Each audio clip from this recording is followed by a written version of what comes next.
from the ibadah that we generally carry out. The ibadah that we're taught to carry out, not necessarily that which you carry out as part of your talents and your blessings and your own purpose, but no, the general ibadat and the instructions that Allah subhanahu wa ta'ala has given us. So I want to spend each day from now until the day of Eid, inshallah, focusing on a different form of ibadah that we already carry out, inshallah, and look at how to improve that, how to hone in on that, how to get the most out of that, or as much as we can.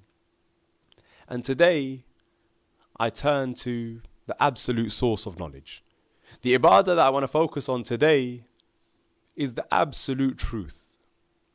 The word of Allah subhanahu wa ta'ala himself in the Holy Quran. Allah subhanahu wa ta'ala, he says, I believe it's Surah Waqi'ah, verse 81, Allah subhanahu wa ta'ala, he says, Bismillah ar-Rahman ar-Rahim, أَفَبِهَذَا حَدِيثٌ أَنْتُمْ مُدْهِنُونَ. Do you take this message lightly? Or how can you take this message lightly? The Holy Quran, the book of Allah subhanahu wa ta'ala, it's not any old book. It's not J.K. Rowling or Michael Morpurgo. No, this is the word of Allah subhanahu wa ta'ala, the word of Allah Azza wa Jal.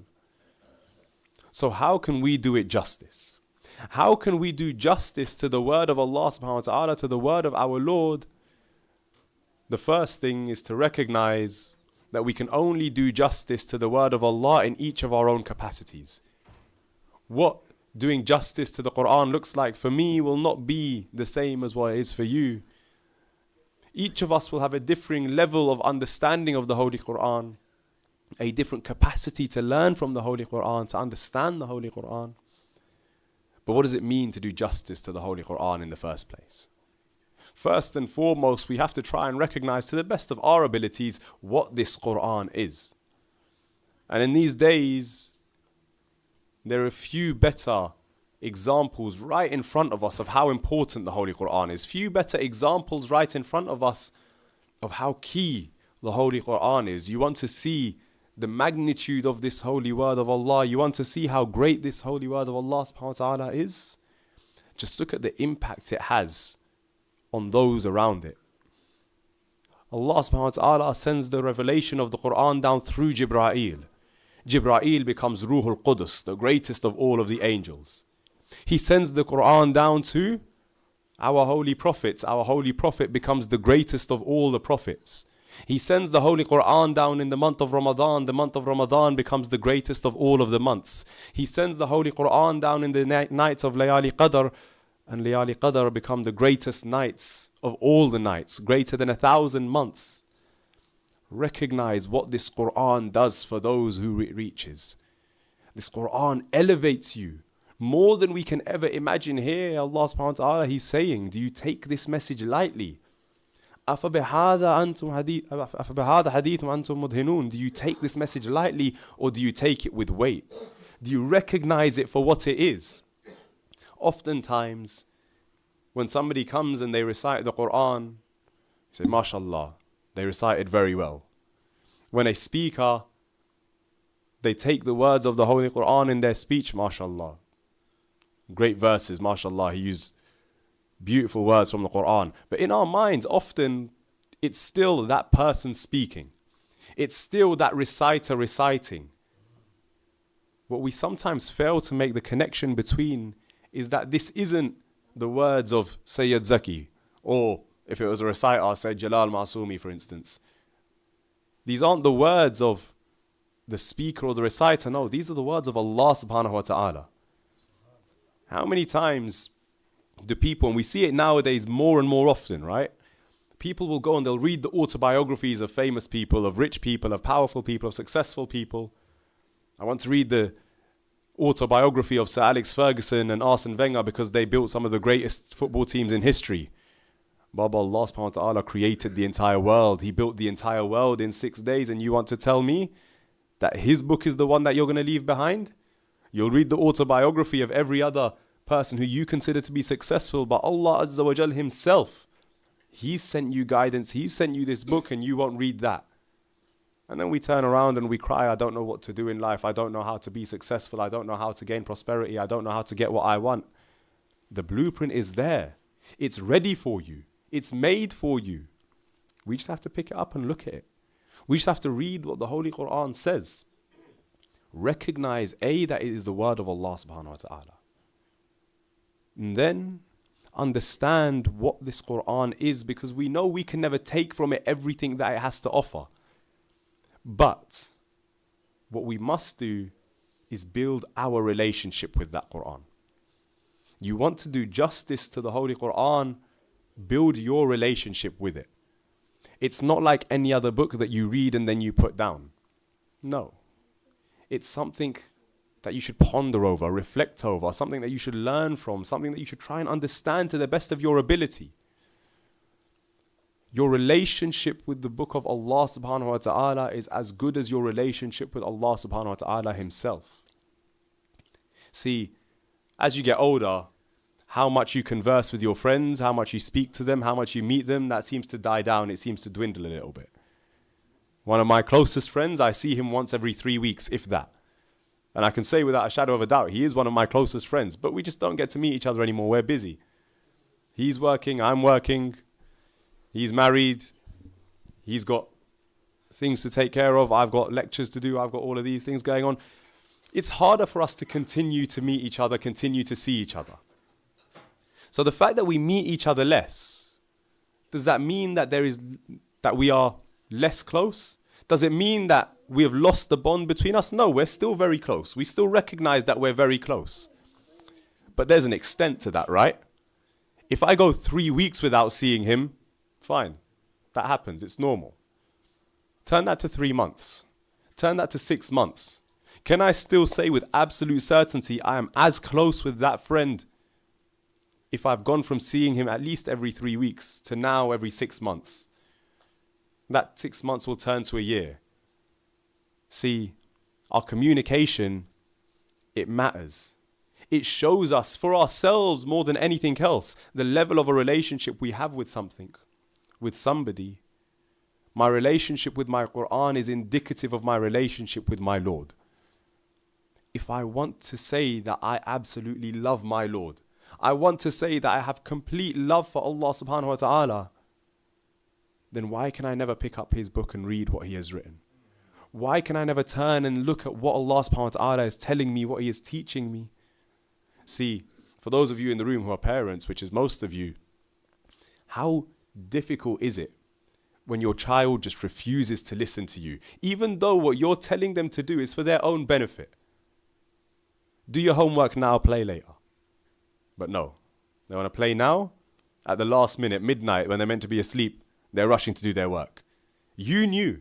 You told them what they should be doing. They didn't listen. And it frustrates you because you know what's best for them. You're trying to help them and they're just not accepting it. They're just not listening to it. They're doing their own thing and then they suffer. Allah subhanahu wa ta'ala is watching you suffer in this world. He's watching you struggle. And he's telling you, my book is right there. I've given you the guidance. I've told you what to do. Just pick it up and read it. Just look into that book. You'll find the advice you're looking for. You'll find the guidance you need. But you have to take the initiative of picking up the book of Allah subhanahu wa ta'ala, reading those words. It's not just a book like any other. Like I said, it's not any old author. It's not any old book. It's not any old words. This is the best of the best that we have. This is the most direct and assured revelation we have from Allah subhanahu wa ta'ala. We look at the way Allah subhanahu wa ta'ala communicates with his prophets. Burning shrubbery that has a voice emerging from it for Nabi Musa. Our holy Prophet Muhammad Mustafa sallallahu alayhi wa sallam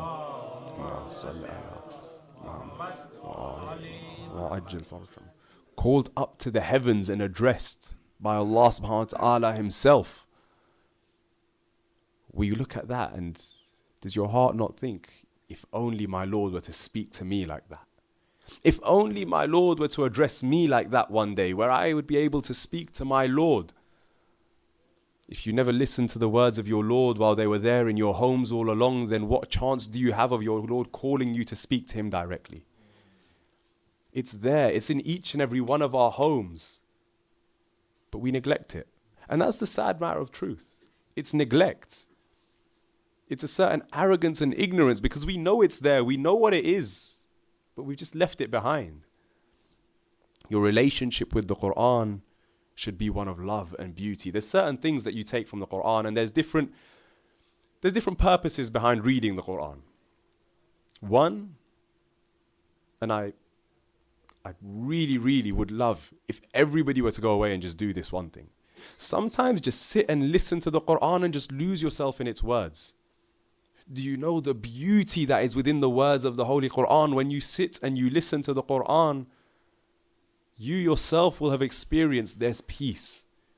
There's beauty in the words of Allah subhanahu wa ta'ala. There's brilliance in there. The second is just to try and gain an understanding, a perspective of the world around you. Figure out what the world around you looks like. Figure out what the world around you is like and the realities of the world around you. How? By reading the Quran, but not just reading it, pondering over it, reflecting on the Holy Quran. Take some time to look at the verses. Figure out what they mean to you. Try and understand what it means, what it's trying to say. In this moment of my life, what do I understand from this verse of the Holy Quran? And then at other times, you look at the Holy Quran and you're looking at it, searching for answers. You have questions you very specifically need answers to, you go to the Holy Quran and you find them. These are the three main purposes we should have behind reading the Holy Quran. You may find more, but these are the three main ones. One is just to listen to it because of the beauty of listening to the word of Allah. Two, to just go over it and ponder and reflect and just try and understand a bit more from the Holy Quran. And three is to find the answers for those questions that you have in your life. I can't tell you enough how important it is to have this relationship with the Quran, this threefold relationship where you're doing all three of these things. But remember, every time you open the Quran, what is your purpose? Am I doing it just to listen and enjoy it? Am I doing it to ponder and reflect? Or am I doing it searching for answers? Make them individual. Separate those purposes from each other. Think today, I just want to listen. I just want to enjoy the Quran. Find the reciter who you like. Listen to them recite the Quran. On another day, you might think, you know what? I want to read the translation. I want to see what it's saying. And another day, you might think, no, I need answers. Go, look for those answers. Find those answers. They're there in the Holy Quran. And as I speak about finding answers, I also mention it's always key when you have a manual and a textbook as heavy, as difficult as the Holy Quran can be, to glean from it as much as we should, it's always important to get a teacher as well. Try and find a teacher who you relate to, who can explain to you in words that you understand what you're reading. Find an expert in the Holy Quran. Invest in that, because you'll see how much the Quran has to offer. And I can tell you for absolute fact, from my own experience myself and from working with other people. In fact, quite recently, there was a young boy who was quite troubled. He used to get into a lot of fights and a lot of gang activity. He got to a point where he thought, you know what, I don't want this anymore. I don't want this for me. And he came to me and said, what do I do? I said to him, just open the Quran. And from then on till this day, that boy has not gone a single day without listening to the Quran. Why? Because that anger that burns inside him, the Quran's soothing it for him. There's peace there for him. When it comes to reflecting upon the Holy Quran, and this is one thing that I can say, and I can't tell you why, because this is purely an observation. But when people begin to reflect and ponder on the Holy Quran, I promise you, every time I've seen somebody begin to ponder and reflect on the Holy Quran with certain regularity, I've seen an increase in their intelligence. Not just their intelligence when they're talking about the Quran, no, their intelligence in general, how they understand things, how they interpret things.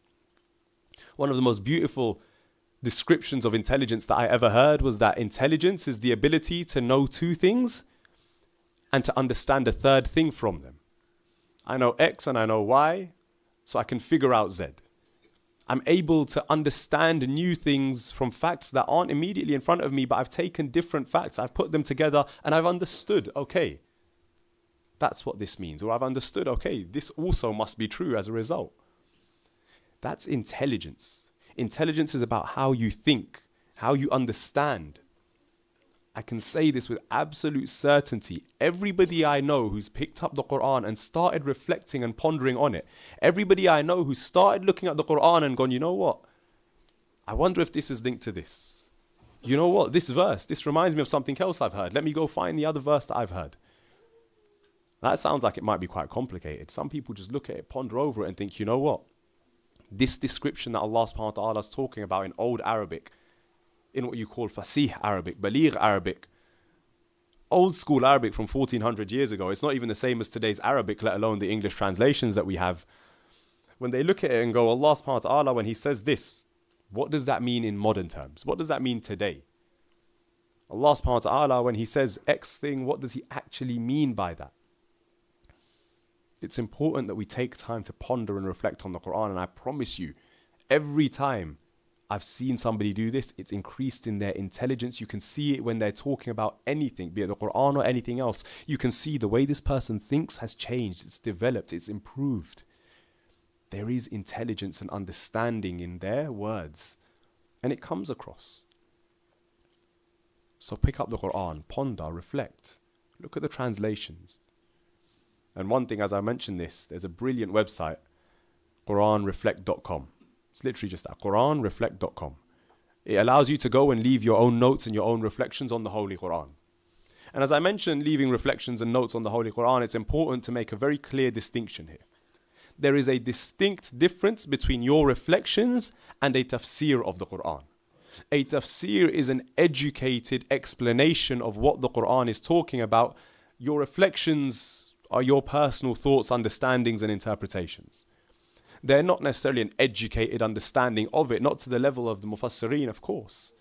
It's just what you're taking from the Quran in that moment. You have to be able to recognize the difference. We have a terrible trend nowadays of people reading one article online and thinking they're an expert on the topic. Well, that's not how it works. There's years and years of research that goes into these things. Don't consider yourself an expert off of just your own readings of the Quran, no. But you can still take from it. In fact, to impress the importance of understanding and recognizing the value of the tafsir of the Quran from true mufassirin, I go back to the time of Imam Hussein alayhi salatu wassalam.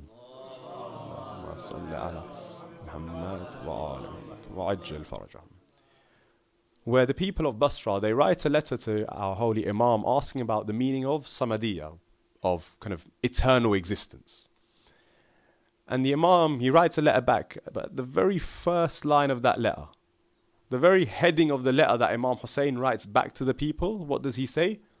Before he even addresses their question is about the eternal nature of Allah subhanahu wa ta'ala. Allahus Samad. Imam Hussein replies with, those people who speak about the Quran without knowing about it, their abode is the hellfire. We have to be very careful when it comes to understanding the difference between tafsir and our own reflections. Your own reflections, they're personal. You can share them with people, but don't share them as fact. Don't share them as, this is what the Quran is saying here. No, Baba. Leave that to the mufassirin. Even me, when I come to give a lecture, when I come to give a speech, if I ever talk about the Quran or generally whatever I talk about, I've taken from other scholars. People who have studied for years and years in this topic. People who truly know what they're talking about. Don't mistake your reflections with tafsir of the Holy Quran. There's a big difference. But khair, I digress. Our relationship with the Quran is one of love, one of reflection, one of pondering, one of understanding. You want to improve your relationship with the Holy Quran, first things first, read it. Read the Arabic, read the English translation. Understand what you're reading, look into it. How many verses of the Holy Quran do we constantly say that we know the Quran? I know Surah Al-Kawthar. Inna ataynaka al-Kawthar. I know that. How many of us know the meaning? The meaning of Inna ataynaka al-Kawthar? Yes, I know. فَصَلِّ لِرَبِّكَ وَانْهَرْ. That's where everyone gets lost. Oh, I don't know what that one means though. See, we recite these surahs so often. How much of it do we really understand? How much of it do we really know? How much do we really take from these verses of the Holy Quran? And there is such beauty in the verses, but if you never look into it, you'll never find that beauty. There is beauty just in the words of the Holy Quran. Go look at some of the verses, some of the surahs, and you guys will be more familiar than me even. Go look at Surah Rahman, such a beautiful surah. Go look at Surah Shams, Surah Duha. These are such beautiful surahs, the way that they're written, purely just the rhyming couplets of the surahs.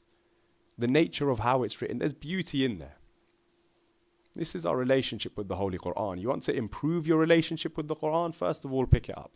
Second of all, try and understand what it is and what it's saying. Third of all, reflect and try and understand, what is it to me right now? What does it mean? What's it telling me? When Allah subhanahu wa ta'ala speaks about the valleys and the mountains, when He speaks about the trees, when He speaks about the birds, when He speaks about the animals, look out at the world and see, what is this telling me? In fact, Allah subhanahu wa ta'ala, He says it in the Holy Quran Himself. Bismillahir Rahmanir Rahim. Qul siru fil ard. Go, travel the earth. Look at what I have created. It's all there. The guidance you need is in the Holy Quran as well. And in fact, when we think of it, we often think the Holy Quran is a book of history and a book of rules. It tells you, do this, don't do this, and it tells you, oh, this prophet did this and that prophet did that. But there's so much more in there. Go look at Surah Baqarah, it'll tell you how to carry out good business. In Surah Baqarah, it says very clearly and specifically, if you are entering into a contract with anybody in a business dealing, make sure you write down all the terms and have it signed with witnesses. Surah Baqarah is telling you how to do business properly in a way that secures you and saves you. But we never look at that when it comes to the Quran, do we? We never think about that, no. When it comes to the Holy Quran, Allah subhanahu wa ta'ala tells us again and again the advices that we need. Especially for the youngsters, especially for the university students in the room, which looks like most of you. We have an issue where we don't sleep. I don't know how to get to sleep. I can't sleep. It says it in the Holy Quran. And we created the night for you to sleep. Baba, when nighttime comes, put away the rest of your things. Take some rest. Your nights will be better, your days will be better as a result. Allah subhanahu wa ta'ala, He gives you practical advice throughout the Holy Quran. He gives you practical guidance. Don't leave that behind. It's not just a book of stories, it's a book of lessons. It's a book of understanding. And it's a book that is calling you back to your Lord consistently and constantly. I'll finish with just a few questions that often come up when it comes to the Holy Quran. Oftentimes people ask a few different things that we have to understand the answers to. It's important to recognize. Amongst those, one is, if I don't understand the words of the Holy Quran, should I still read it? Do I just read the Arabic or listen to it without actually understanding it? But yes, there's value in that as well. There's importance in that as well. These are the words of Allah subhanahu wa ta'ala, the revelation of Allah as He sent it down. The unchanged, untainted words of Allah, there is value in simply listening to them. The same way we believe when it comes to azadari, that simply being sat on a farsh azar has value. It has value for your soul and blessing for your soul. In the same way, listening to the words of the Holy Quran, even if you don't understand the Arabic, it has value for you. It has blessings within it for you. Whether you perceive it or not, whether you recognize and realize it or not, it does. And also, the more you listen to the Quran, the more you'll become familiar with the words of the Holy Quran. There is a lot of repetition in the book of Allah subhanahu wa ta'ala, a lot of repetition. You'll become more and more familiar with the Arabic language purely by listening to those words of the Holy Quran. So one, if you don't understand the words, there are translations available. Go look at those translations, but at the same time, there's still value in listening to just the Arabic. There's still value in reading the Holy Quran from cover to cover without even the translation. Take the translation as well, but don't think there's no value in the Arabic of it. This is the first question. The second question is about when we can approach the Quran. Can I read the Quran without wudu? Yes, you can read the Quran without wudu, but to touch the words of Allah without wudu is not allowed. You must be in wudu if you are to touch the words of the Holy Quran. And the third question, and I'll finish with this one. Oftentimes, and this happens a lot, I get asked the question, I listen to music, I want to stop. Can I listen to the Holy Quran as a substitute, as a replacement? Oftentimes people are told, no, you mustn't do that. That's not what the Quran is for. Absolutely not, Baba. You're using the Quran to remove a haram act from your life. Do it. There is virtue in that. Your niyyah there is not, I'm listening to music or I'm listening to this thinking it's music. No. Your intention there is, I'm listening to the Holy Quran to keep me away from sin. That's what the Quran is there for. Listen to it. Enjoy it. Understand it. Take it. Replace your music with the Holy Quran. People often think that the Holy Quran, it can only be listened to when you're in a very, very particular state. You're sat there, you're fully focused, you're fully concentrated. It has your full attention. You've sat down purely for the purpose of reading Quran. No, there's virtue in listening to the Quran like that as well. Great, great virtue. And you should take time out of your day specifically for the Quran, where you're fully focused, fully concentrated. But while you're driving, listen to the Quran. While you're working, listen to the Quran. Have it there. Because like we said, those Arabic words, whether you understand them or not, they have an impact on your soul. They have an impact on your being, whether you recognize it and realize it or not. The Holy Quran is there as a gift from Allah subhanahu wa ta'ala. It's there for you to learn from, for you to take from, for you to enjoy, for you to spend time with, for you to have a relationship with. So build that relationship with the Holy Quran. Enjoy it. Take from it. Learn from it.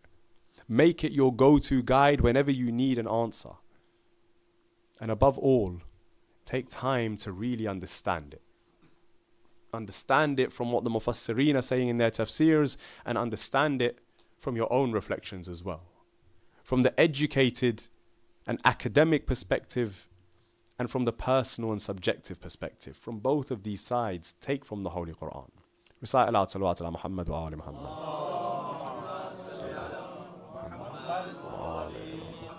وَعَجِّلْ فَرَجَهُمْ. In the end, we pray to Allah subhanahu wa ta'ala, oh Allah, allow us all to have a good relationship with your holy book. Oh Allah, accept all our ibadat in this holy month of Ramadan. Oh Allah, for all those around the world suffering from ill health, grant them complete shifa. Oh Allah, for all those of us who have lost loved ones, raise their ranks in Jannah. Oh Allah, hasten the reappearance of the Imam of our time. Allow us to stand alongside him and enter Jannah under his banner. ربنا تقبل منا إنك أنت السميع الدعاء.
छोटे मौलाना से कैसे